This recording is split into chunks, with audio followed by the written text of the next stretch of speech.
الله وعلى آله وصحبه ومن والاه أما بعد. Kaum muslimin yang dirahmati Allah Ta'ala, kita biasanya pada Senin kedua materi yang kita sampaikan adalah mengenai hadis. Saya mulai dari bab tentang keimanan dari kitab ringkasan Sahih Al-Bukhari. Kita tahu bahwa yang namanya hadis mencakup seluruh persoalan, mulai dari akidah, akhlak, ibadah dan seterusnya sampai muamalat, ya, masalah keimanan kepada yang ghaib, tanda-tanda kiamat, itu semuanya ada di dalam hadis. Dan status hadis-hadis ini selama dia sahih, dia wajib dijadikan sebagai pegangan.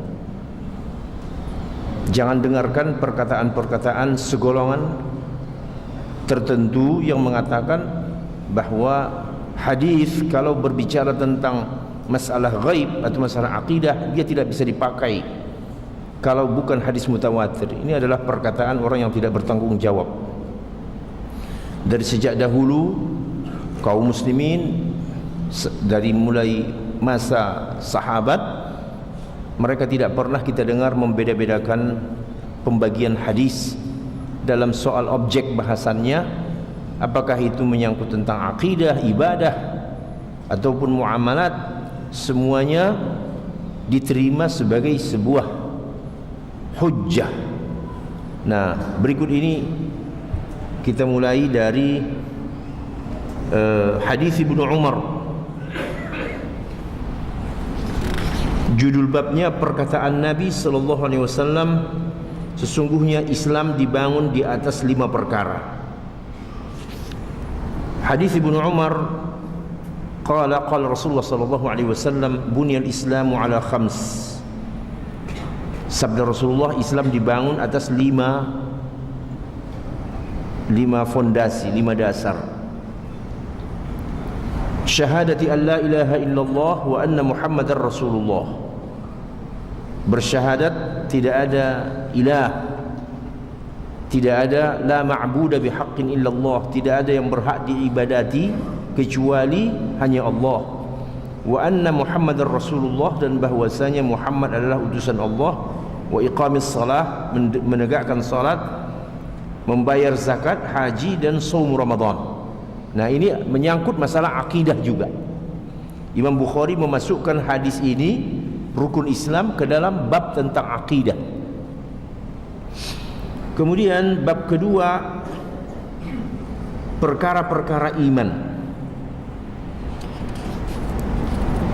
Diriwayatkan dari Abu Hurairah radhiyallahu anhu dari Nabi sallallahu alaihi wasallam, beliau bersabda, al-imanu bid'un wa sittuna syu'bah.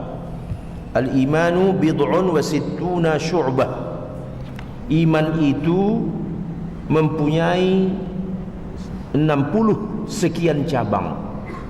Wal haya'u syu'batun minal iman, dan malu adalah salah satu bagian daripada iman. Nah, ini juga hadis berbicara tentang akidah karena menyebutkan kata-kata iman. Jadi kita tidak memilah-milah hadis itu apakah menyangkut akidah atau menyangkut muamalat. Semuanya harus dipegang, diterima dan wajib dijadikan sebagai hujjah. Jadi di sini Rasulullah menyampaikan bahwa iman itu ada 60 sekian cabang, bid'un wa sittuna syu'bah. Dan malu adalah salah satu cabang dari iman. Nah, apa pengertiannya iman salah satu, malu salah satu cabang dari iman? Bahwa orang yang sudah tidak punya malu lagi, berarti dia sudah tidak punya iman. Kemudian an Abdullah bin Amr an Nabi sallallahu alaihi wasallam qala, al-muslimu man salima al-muslimuna min lisanihi wa yadihi, wal muhajiru man hajara ma nahallahu anhu. Sabda Rasulullah, yang dikatakan seorang muslim adalah orang yang bisa menjaga lidahnya dan tangannya dari menyakiti kaum muslimin. Nah itulah kalau mau disebut sosok profil seorang muslim, orang yang bisa menjaga mulut, artinya lidahnya serta tangannya dari menyakiti kaum muslimin. Jadi kalau ada orang yang mulutnya menyakiti muslim lainnya, atau mungkin tangannya, ini maksud mulut ya kita sudah faham kan, artinya kata-kata, ucapan. Kemudian tangan ini simbol kekuatan, karena ada orang yang memukul orang lain, membunuh orang lain, ya, tanpa hak, tanpa alasan yang benar, maka berarti dia sebenarnya tidak mencerminkan sebagai seorang muslim. Ciri orang muslim adalah orang yang bisa menjaga lidahnya dan tangannya dari menyakiti kaum muslimin. Masya Allah. Jadi anda lihat contoh-contoh besar di dunia,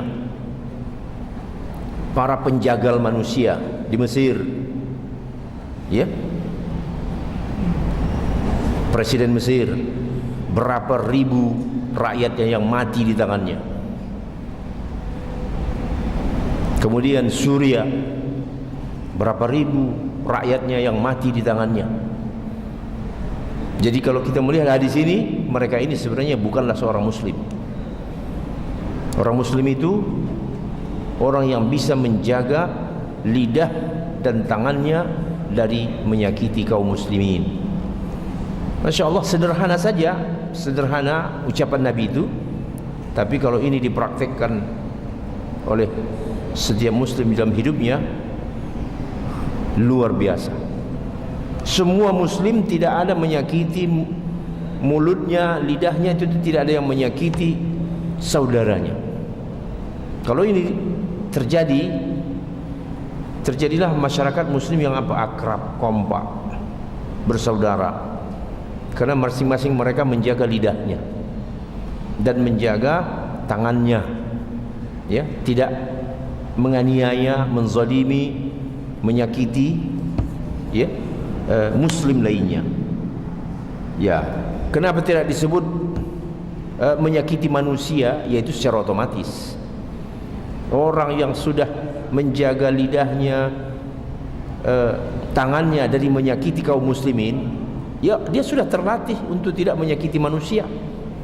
Jadi tidak mesti disebut. Ya, bagaimana dengan orang di luar Islam? Ya itu sudah otomatis. Seorang muslim, lidahnya, tangannya akan dia jaga, jangan sampai menimbulkan hal-hal yang bisa menzalimi. Kemudian wal muhajir man hajara manahallahu anhu. Yang dikatakan muhajir, apa arti orang muhajir? Orang yang hijrah. Orang yang hijrah adalah orang yang meninggalkan apa yang dilarang. Itu hakikat hijrah. Walaupun dia tidak ikut pindah hijrah dalam arti yang sesungguhnya. Jadi hijrah itu bisa kita lihat ada hijrah yang sifatnya hijrah secara fisik. Itulah namanya pindah dari suatu tempat ke tempat lain. Dari tempat di mana kaum muslimin teraniaya dulu, dari Makkah hijrah ke Madinah, itu fisik. Tetapi ternyata kata Rasulullah, bukan cuma fisik itu yang dikatakan hijrah. Meninggalkan apa yang dilarang, berarti bukan hijrah secara fisik. Ini hijrah secara maknawi, artinya mentalnya yang hijrah, berubah. Tadinya pemabok, sekarang tidak mabok lagi. Ya, tadinya tidak peduli makanan, apa saja dia makan. Tetapi sekarang dia menjadi selektif dalam melihat makanan. Perlu Anda ketahui, kita sekarang dikepung babi dalam soal makanan. Ya, toko-toko roti yang ada di mall ini, jangan sembarangan membelinya. Anda hati-hati betul. Kita ini dikepung oleh babi. melalui restoran, melalui pabrik-pabrik roti, toko-toko roti, apa namanya itu? Nah, saya menanya ke MUI ya, yang menerbitkan sertifikat halal. Sebenarnya kita gerah. Di sini ada beberapa toko roti yang besar, tetapi ternyata tidak mempunyai sertifikat halal. Anda kalau membeli roti dari mereka, berarti Anda sama saja memasukkan ke dalam perut Anda haram, barang yang halal, makanan yang haram. Ya. Untuk persis tahunya, tanya dia. Itu toko roti itu ketika Anda mau bayar, tanya, tolong tunjukkan sertifikat halal Anda. Pasti dia jawab tidak ada. Apapun alasannya, oh sedang diurus, oh sudah habis, itu semuanya alasan-alasan kosong. Intinya dia tidak punya sertifikat halal. Ketika Anda membeli itu, sudah barang tentu untuk dimakan, apalagi mau dibagikan sama orang lain, berarti Anda mengkonsumsi barang haram, memasukkan ke dalam perut Anda. Daging darah yang tumbuh dari yang haram, api neraka cepat menangkapnya. Di dalam hadis dikatakan begitu. Ya. Itu kan jadi darah, jadi daging yang dimakan itu. Jadi daging, kullu lahmin yambutu an haram fannaru aula bihi. Daging darah yang tumbuh dari sesuatu yang haram, maka api neraka cepat menyambarnya. Dan disinilah adanya di mall ini. Toko-toko roti itu hampir seluruhnya, kalau tidak seluruhnya, 99% tidak ada yang pakai sertifikat halal. Cek saja, silakan Anda cek. Saya tidak perlu sebut namanya satu-satu, silakan aja cek. Nama-nama yang ada di situ saya pernah cek ke MUI, tidak ada sertifikat halal. Nama-nama yang ada di sini tidak ada sertifikat halal. Sementara siapa yang duduk nongkrong beli roti dan ngantri di situ? Orang Muslim. Ini adalah fenomena yang menyedihkan. Kita dikepung oleh babi. Ya. Na'udzubillah, dia sering datang ke masjid berjamaah, tetapi yang dimakannya roti campur lemak babi. Innalillahi raji'un. Kenapa? Tidak ada kepedulian.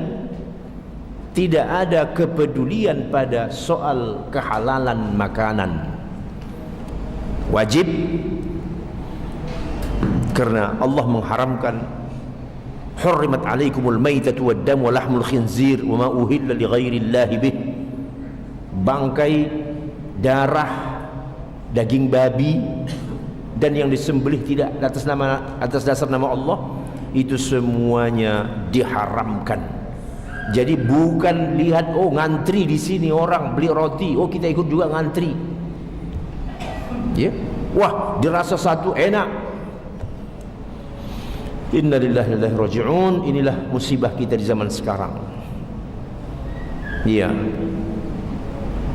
Saya pernah ya biasa pengajian begitu ya, ibu-ibu. Dia rasa hormat dia, saya paham dia hormat.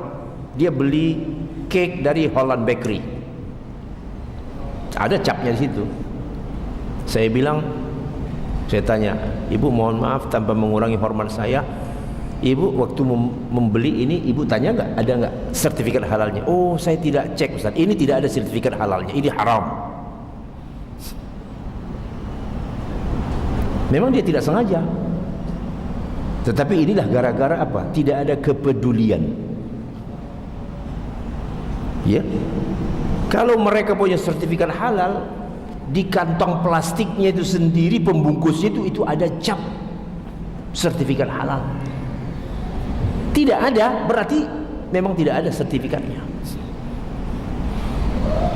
Nah, jadi ini mohon ya, daging darah yang tumbuh dari yang haram, neraka cepat menyambarnya. Bagaimana nanti daging darah kita ini cepat disambar neraka gara-gara kita tidak peduli dengan soal makanan. Benar, kita ini dikepung, Pak.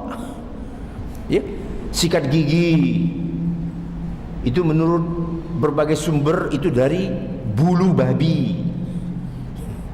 Ya, kita tidak tahu odol-odol itu.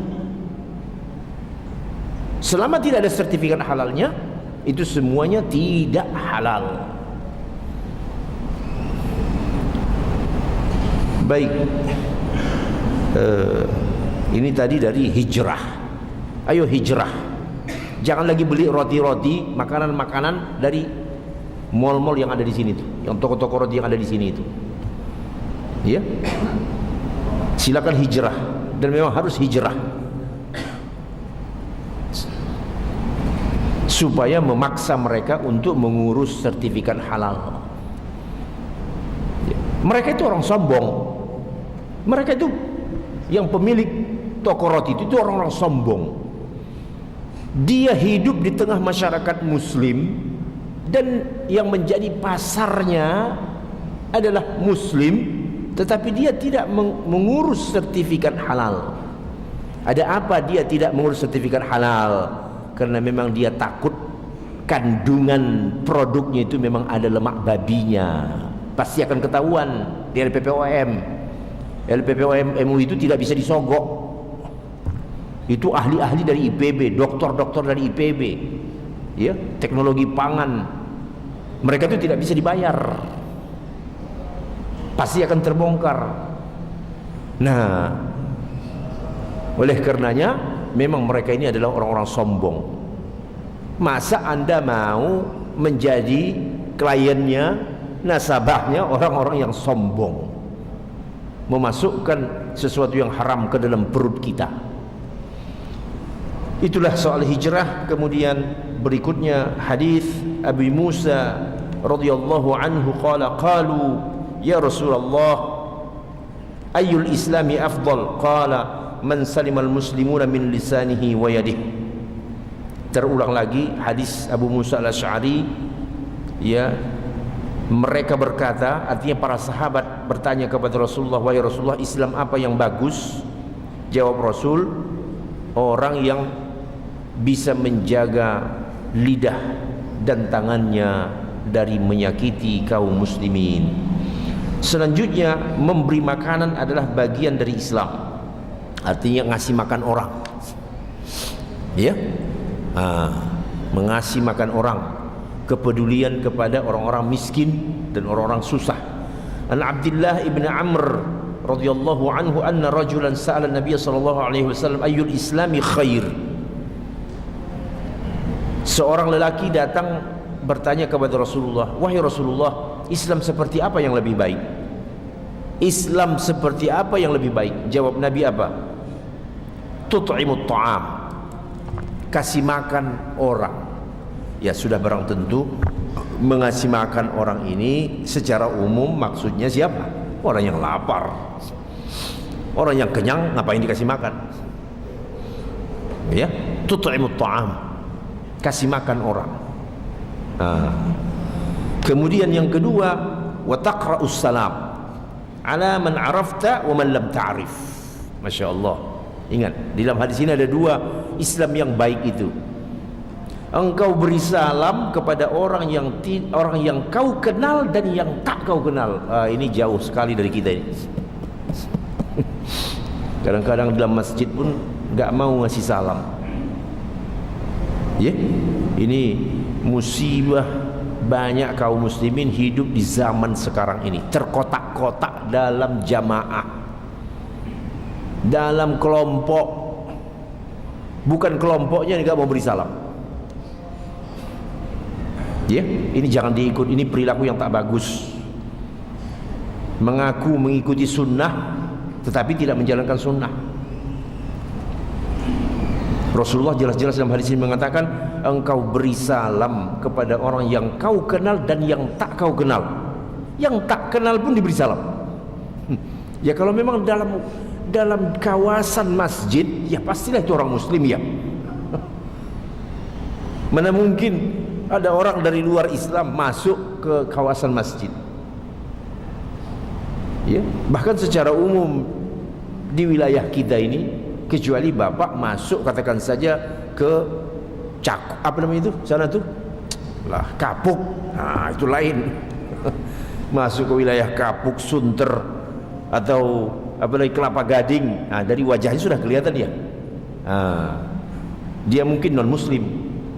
Tetapi kalau sudah jelas pakai peci putih seperti Abdurrahman, tidak perlu ditanya, harus kasih salam, assalamualaikum. Ya. Jadi kalau kita ketemu seperti di Kelapa Gading, Kapuk, memang kita harus hati-hati. Kemungkinan dia bukan muslim. Tetapi kalau daerah-daerah yang pada umumnya, jadi memang betul-betul kita ini belum memasyarakatkan salam. Belum memasyarakatkan salam. Lidah ini masih berat memberi salam sama orang. Berat. Apa penyebabnya? Ego. Hanya itu. Egois. Ngapain saya ngasih salam sama dia? Ya. Kemudian yang kedua penyebabnya apa? Malu. Dianggap sok beragama. Terlalu taat beragama, dianggap tidak modern, ngasih salam, assalamualaikum, ya. Sedangkan Nabi kita menyuruh kasih orang salam, baik yang kau kenal ataupun yang tidak kau kenal. Masya Allah, ya. Apabila salam telah merata menyebar di suatu masyarakat, masyarakat itu akan kompak, ya. Jadi hadirin dirahmati Allah Ta'ala, mari kita budayakan salam. Budayakan salam. Salah satu tanda kiamat dekat, apabila orang hanya mengucapkan salam kepada orang yang dekat dengan dia, itu tanda mau kiamat. Sekarang betul nggak? Dia sama kelompoknya saja ketemu, dia beri salam. Di luar kelompoknya dia tidak beri salam. Ini tanda-tanda apa? Tanda-tanda kiamat. Bahkan sedih juga bertemu muka, sama-sama berjenggot, tidak ngasih salam. Sama-sama berjenggot begini, ya. Nah, jadi mari kita kembali kepada sunnah, ya. Wa taqra'us salam ala man 'arafta wa man lam ta'rif. Engkau beri salam kepada orang yang kau kenal dan yang tidak kau kenal. Luar biasa kan? Yang tak dikenal pun kasih salam. Kemudian an Anas an Nabi sallallahu alaihi wasallam qala la yu'min ahadukum hatta yuhibba li akhihi ma yuhibbu li nafsihi. Sabda Nabi, tidak beriman seseorang di antara kalian itu sebelum dia mencintai untuk saudaranya sebagaimana dia mencintai dirinya sendiri. Wah, ini makin jauh nih. Makin berat.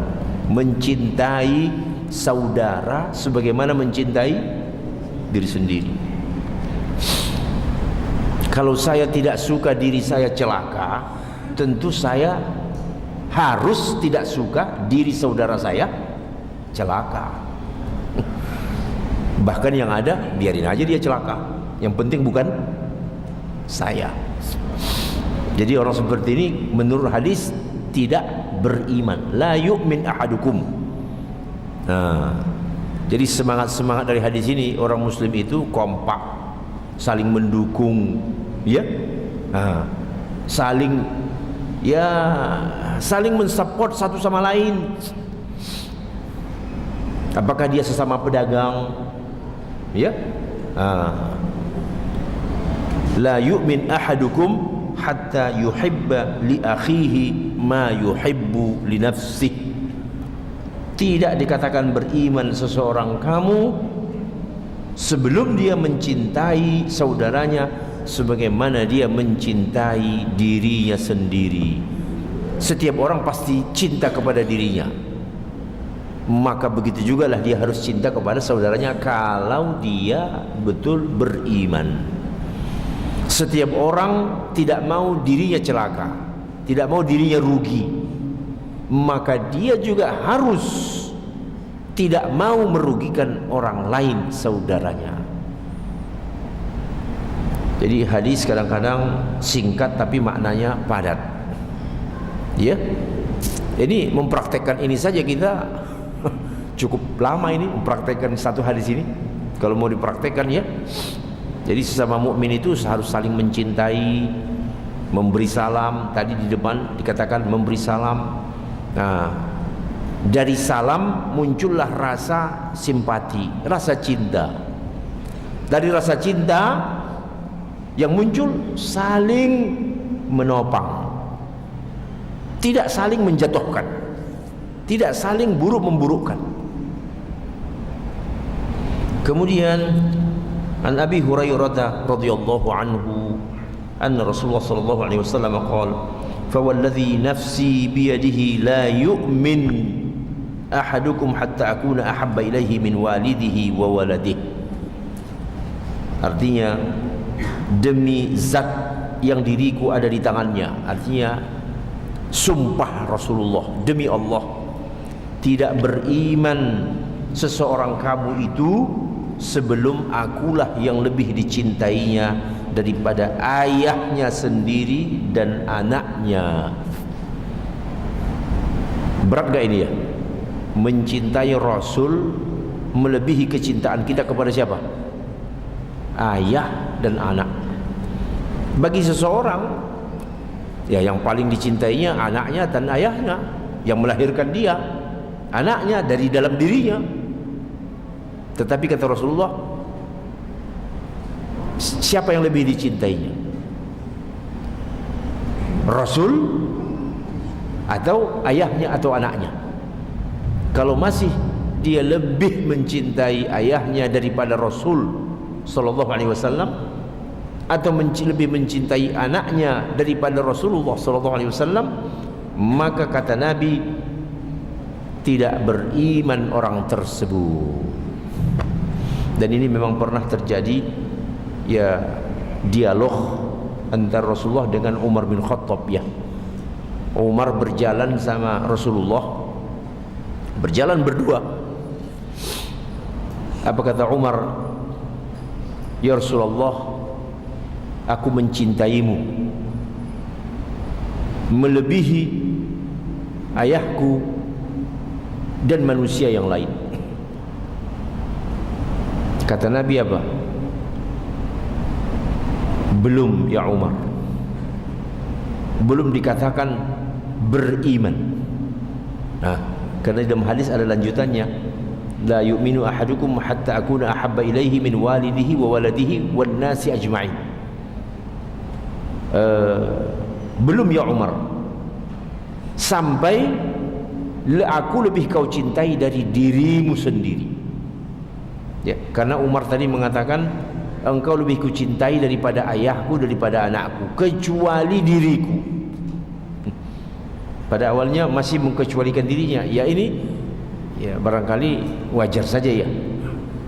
Seseorang jujur mengatakan engkau memang saya sayangi ya daripada orang lain, tetapi dari diri saya sendiri itu memang berat. Tetapi kepada Rasulullah harus, sehingga Nabi mengatakan belum ya Umar ya, sampai aku lebih kau cintai dari dirimu sendiri.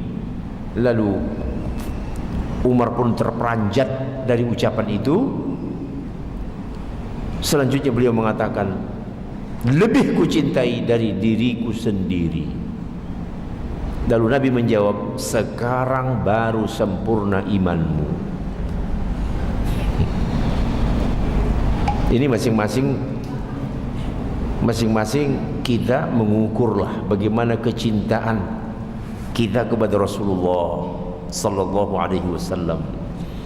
Ya, lebih cinta kepada beliau daripada kecintaan kita kepada ya orang paling dekat di antara kita siapa? Nah, ayahkah namanya, anakkah, istrikah, ya, kerabat, atasan. An Anas qala Nabi sallallahu alaihi wasallam, la yu'minu ahadukum hatta akuna ahabba ilaihi min walidihi wa waladihi wan nasi ajma'in.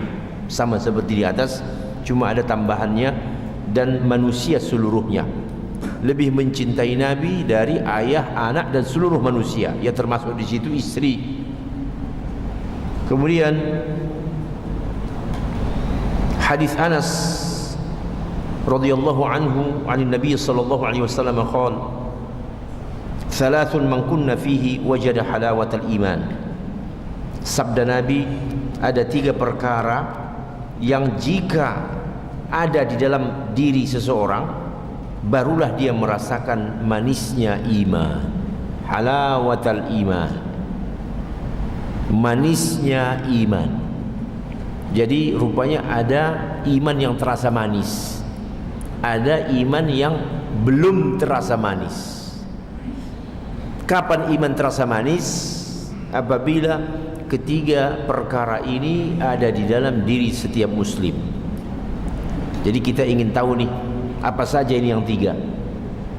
Ya, karena kalau belum ada yang 3 ini di dalam diri, kita belum merasakan iman itu manis.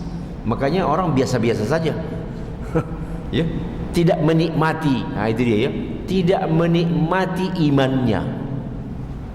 Karena imannya tidak terasa manis, imannya biasa, datar-datar saja.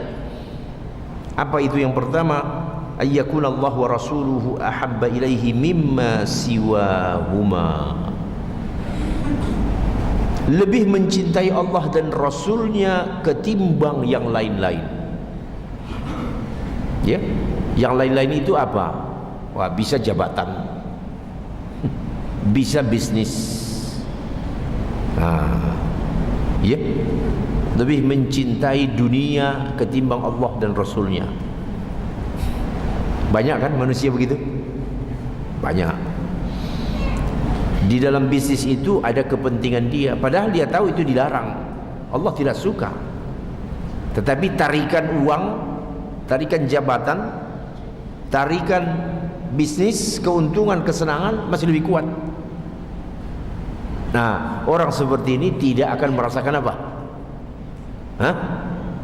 Tidak akan merasakan manisnya iman. Makanya 3 ini perlu pengorbanan. Orang yang tidak berani berkorban tidak akan merasakan iman itu menjadi manis. Ya, itu tadi yang pertama. Mencintai Allah dan Rasulnya melebihi daripada kecintaannya kepada yang lain-lain. Tidak mudah, Pak. Ya, tidak mudah lebih mencintai Allah dari kekayaan, kesenangan. Nah, ya rapat saja kadang-kadang, ya.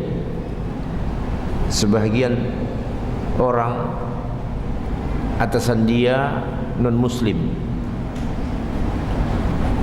di menjelang Jumat dipanggil, kita mau rapat, alasannya ada yang mendadak. Jumat tinggal 10 menit lagi. Nah, di sini bertarung, ya, atau interview, Pak. Ini memang luar biasa, ya. Interview untuk pekerjaan, lamaran pekerjaan. Interviewnya dimulai jam 11.15 hari Jumat.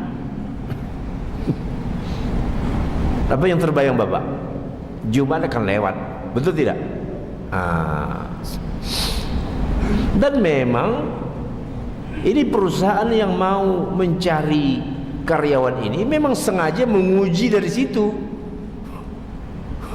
Kalau dia lebih loyal kepada agamanya, ini nggak bisa diterima ini.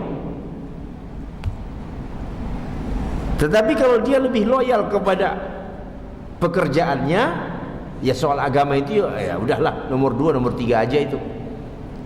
Ada waktu sholat, nggak ada waktu ya udah nggak sholat. Dan memang di situ diujinya. Lalu kata Rasulullah tadi apa? Yang merasakan manisnya iman lebih mencintai Allah dan Rasulnya daripada yang lain-lain, daripada pekerjaannya. daripada atasannya, daripada bisnisnya, dan seterusnya. Kalau sekiranya bertentangan begitu. Kemudian yang kedua, ayyuhibbal mar'a la yuhibbuhu illa lillah. Dia mencintai seseorang itu tidak lain kecuali karena Allah Ta'ala. Nah, kan banyak orang dekat, wah dekat sama si fulan, dekat sama si itu. Apalagi yang didekati ini, yang pertama orang punya uang, orang punya jabatan. Tadinya nggak dekat, tetapi ketika menjelang orang itu menjadi pejabat, semuanya mendekat. Ini kedekatan karena apa? Bukan karena Allah. Ketika orang ini lagi naik-naiknya, semua jadi dekat.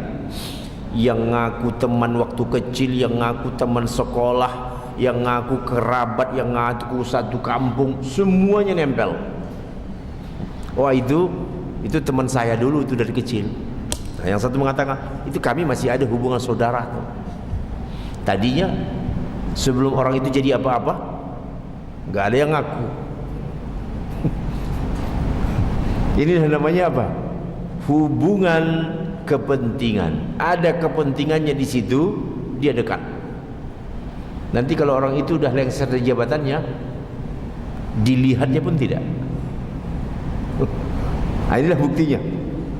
Ya, kedekatan bukan karena Allah. Lalu yang merasakan manisnya iman, orang yang dekat karena Allah.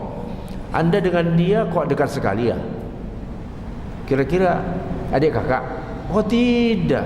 Sepupu? Enggak juga. Oh hubungan keluarga mungkin dari pihak istri? Oh sama sekali tidak ada hubungan. Oh kalau begitu hubungan satu daerah ya? Enggak. Dia dari pulau sana, saya dari pulau yang sini.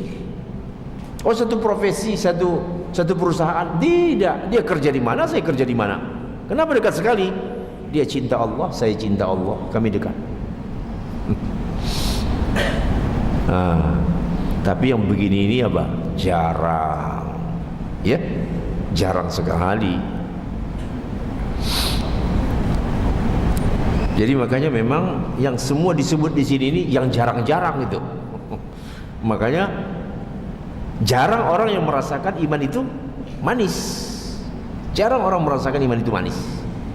Yang banyak ya tidak merasakan manisnya iman, biasa-biasa saja, datar aja. Tetapi orang yang melakukan ini mencintai seseorang, ini namanya al-hubbu fillah, cinta karena Allah, cinta di jalan Allah Ta'ala. Jadi tidak pandang warna kulitnya, tidak pandang statusnya, tidak pandang pekerjaan, harta kekayaan atau jabatannya, menjadi dekat hanya karena ikatan keimanan. Masya Allah, ya. Itulah yang disebut dengan manisnya iman. Kemudian yang ketiga, yang terakhir, wa an yakraha an ya'uda fil kufri ba'da an anqadhahu Allah. Dia tidak suka kembali kepada kekafiran setelah mana Allah selamatkan dia dari kekafiran itu. Masya Allah, ya. Orang-orang yang telah diselamatkan Allah dari kekafiran lalu tidak mau lagi kembali kepada kekafiran itu, kufur itu. Ya mungkin ada sebahagian orang yang dulunya itu pekerjaannya itu dunia hitam, atau langsung barangkali dia dulu pernah jadi kafir, tetapi Allah kasih hidayah, dia masuk Islam, dia berubah, dia melihat masa lalunya seperti melihat neraka. Enggak mau dah. Ya, begitu juga lah orang pelaku maksiat. Dia, wah dulu saya, kata dia ya, semua yang dikatakan haram itu sudah saya lakukan. Tetapi sekarang bagaimana? Dia terbayang masa lalunya, dia merasa sedih dan merasa beruntung setelah Allah selamatkan dia, ya, dari dari neraka itu. Dan dia merasakan betul-betul benci melihat perbuatan dia dulu, padahal ya, perbuatan dulu dia, ketika dia lihat itu, dia merasa benci dengan perbuatan itu. Nah, faham Bapak? Nah. Aja apa saja yang buruk, apakah fahamkah namanya, ideologikah namanya, atau perbuatan-perbuatan tertentu, dia tahu itu haram, lalu Allah selamatkan dia dari perbuatan itu. Ketika dia lihat kembali perbuatan itu, dia merasa apa? Alergi, benci, ya, ingin cepat-cepat jauh, lari dari perbuatan itu. Karena kalau nanti dia dekati lagi, nanti takutnya ada lagi magnetnya. Ya, muncul lagi nih tarikan. Oleh karenanya, ayyakrah, dia benci kembali kepada kekufuran. Jadi ini kita lihat mantan pemabok, mantan maling, mantan artis, mantan juga kan, mantan musisi, mantan, asalkan jangan satu mantan lah, jangan mantan ustadz, itu berbahaya besar. Ya, itulah paling berbahaya. Nah, mantan koruptor, ya mantan, ya enggak? Mantan apa saja yang buruk, ya. Sekarang Allah selamatkan. Ketika dia melihat itu, dia benci melihat perbuatan itu. Enggak, kata dia, saya enggak mau dekat-dekat lagi dengan yang itu. Ya, alhamdulillah Allah sudah selamatkan saya dengan hidayah, dengan taufik, lepas. Dia benci melihat masa lalunya. Ya, begitulah seharusnya, dan itulah orang-orang yang dikatakan tadi merasakan manisnya iman, wajada halawatal iman.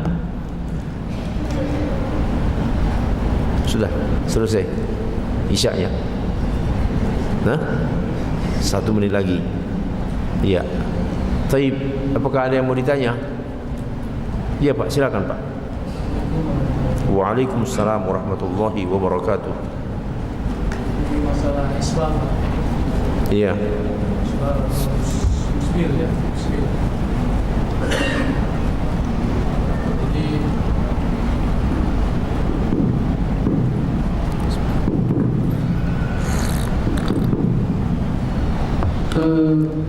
ada beberapa hadis yang menjelaskan tentang isbal. Di antara hadis itu ada satu yang ingin kami tanyakan, yang diriwayatkan oleh Abu Hurairah radhiyallahu anhu, bahwa orang yang Allah tidak akan menerima sholat orang yang musbil atau memanjangkan sarung atau celananya bawah mata kaki.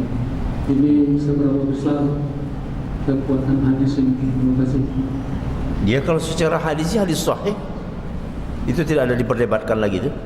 Jadi kalau sahih kan wajib diikuti Pak ya? Iya betul. Jadi tidak boleh orang yang sholat ataupun tidak sholat, ujung celananya itu sampai menutup mata kakinya. Jadi batasnya itu ya mata kaki itulah. Ya. Nah, selama ini kan orang berpandangan kalau itu ditakutkan sombong. Iya, memang ada hadis yang betul, memang ada hadis yang mengkaitkannya dengan kesombongan. Ada, dan hadis-hadis sahih juga. Tapi kalau dia berpatokan kepada yang tadi itu, kan dia aman. Iya. Dengan tidak diterima sholatnya Pak. Iya betul. Sholat itu tidak diterima, kemudian dia nanti tidak dipandang, tidak dilihat Allah di yaumul qiyamah, ya. Jadi terlepas dari perbedaan sombong atau tidak sombong, ya amalkan saja. Ya, kita amalkan saja isi hadis itu. Ya, terlepas entah tidak ada rasa sombong dalam hati kita, kan itu itu jalan aman ya, itu jalan selamat.